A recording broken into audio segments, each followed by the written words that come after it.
C plus plus language सीखने की series में आज हम देखेंगे लेक्चर 6 का पार्ट 5। हम लोग पढ़ रहे हैं स्ट्रक्चर, और स्ट्रक्चर के बारे में बहुत सारी बातें हम जान चुके हैं।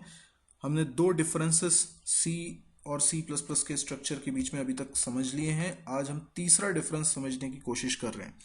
ये प्रोग्राम था जो हमने पिछली क्लास में पिछले लेक्चर में डिस्कस किया था। तीसरा डिफरेंस समझने के लिए हम डेटा सिक्योरिटी के एक बेहतरीन कॉन्सेप्ट को सी प्लस प्लस में समझने जा रहे हैं।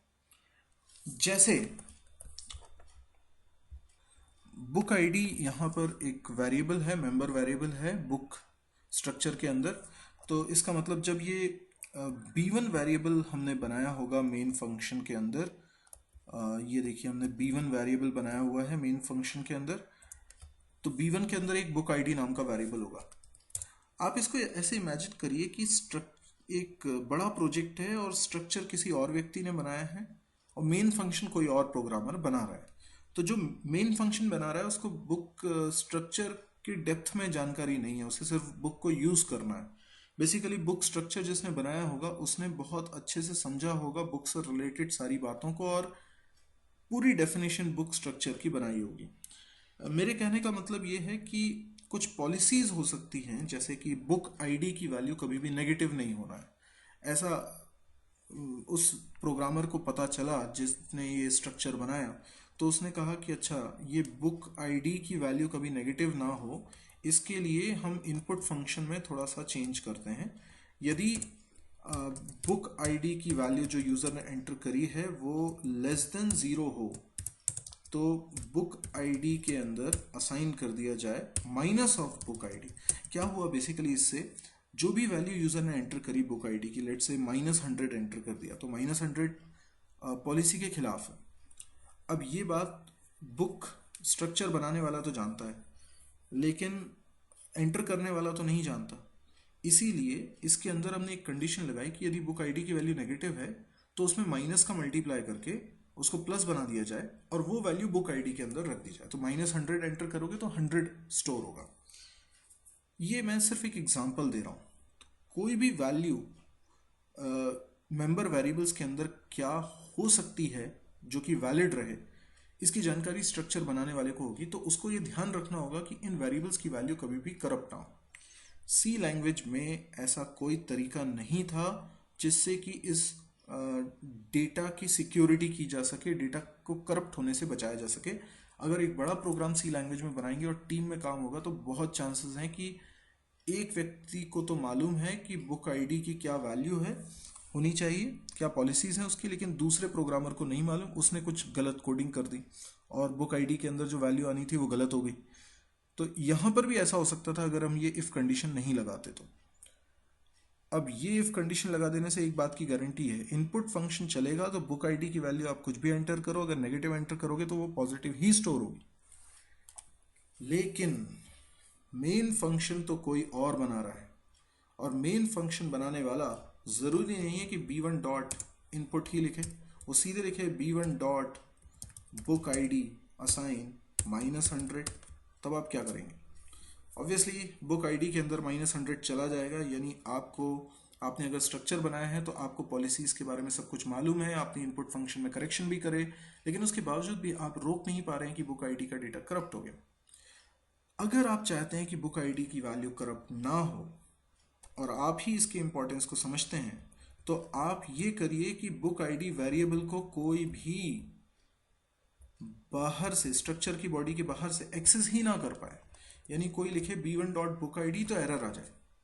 अगर ऐसा कर पाए हम तो हम डेटा को सिक्योर कर लेंगे, यानी कोई और एक्सेस ना कर पाए। सवाल ये उठता है कि कोई और एक्सेस नहीं कर पाएगा तो बुक आईडी में वैल्यू कैसे जाएगी?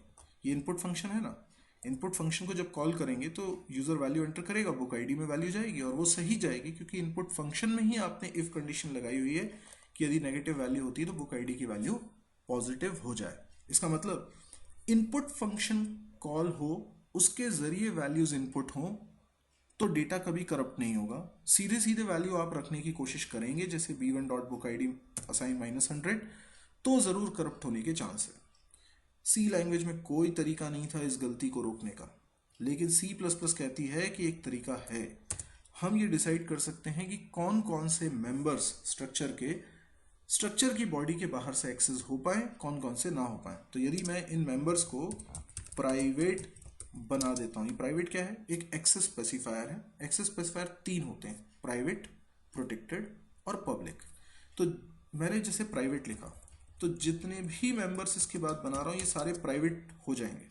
प्राइवेट होने का मतलब है स्ट्रक्चर की बॉडी के बाहर से एक्सेस नहीं हो पाएंगे, केवल स्ट्रक्चर की बॉडी के अंदर से ही इनको एक्सेस किया जा सकता है। तो इनपुट फंक्शन अगर बुक आईडी को यूज कर रहा है तो कोई गलत नहीं, लेकिन इनपुट फंक्शन भी तो प्राइवेट हो गया, क्योंकि प्राइवेट लिखने के बाद जितने मेंबर्स हैं वो सब प्राइवेट हैं, तो बाहर से तो आप कुछ भी कॉल नहीं कर पाओगे, कुछ भी एक्सेस नहीं कर पाओगे। इसलिए एक और एक्सेस स्पेसिफायर होता है पब्लिक।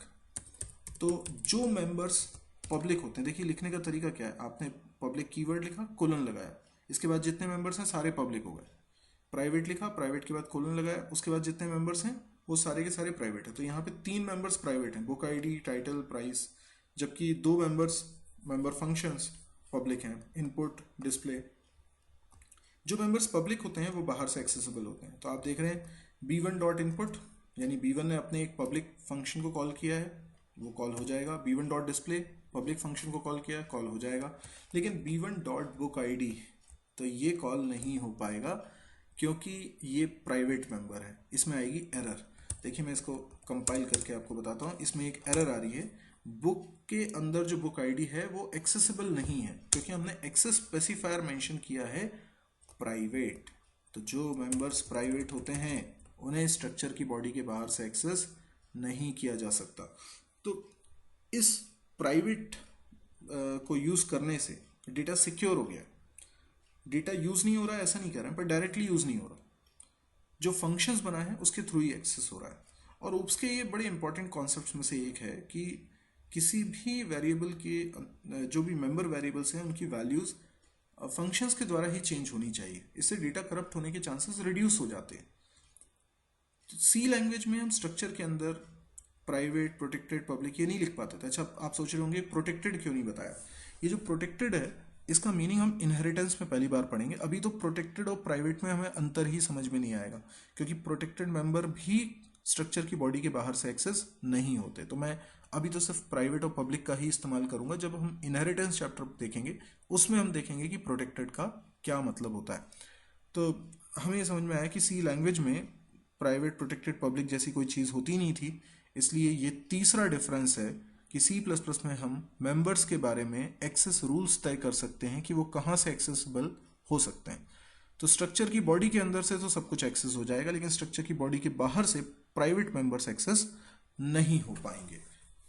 तो आई होप आपको ये स्ट्रक्चर के लेक्चर समझ में आए होंगे। आप स्ट्रक्चर के सारे पार्ट्स देखिएगा, ये पार्ट 5 है, पर आप इसके सारे पार्ट्स देखिएगा और कंटिन्यूएशन में देखिएगा, तभी आपको ये स्ट्रक्चर समझ में आएगा। अगला हमारा जो कॉन्सेप्ट रहेगा क्लास एंड ऑब्जेक्ट्स का, वो बिल्कुल इसी से मिलता जुलता है। तो आप इस स्ट्रक्चर को ज़रूर पहले अच्छे से पढ़िएगा, तब आप क्लास एंड ऑब्जेक्ट्स वाला कॉन्सेप्ट समझ पाएंगे। तो यदि आपको ये लेक्चर अच्छा लगा हो, वीडियो अच्छा लगा हो, तो इसे लाइक करें और इस चैनल को आप सब्सक्राइब करें, ताकि इस तरह के वीडियोस आप और भी देख सकें और भी उनकी जानकारी आपको मिल सके। मैं रेगुलर बेसिस पे कुछ कुछ वीडियोस अपलोड करता रहता हूँ, C++ के भी और दूसरी लैंग्वेजेस के भी। तो आपको अगर पसंद आ रहे हो तो आप इनको अपने दोस्तों के बीच में शेयर भी कर सकते हैं। Thank you.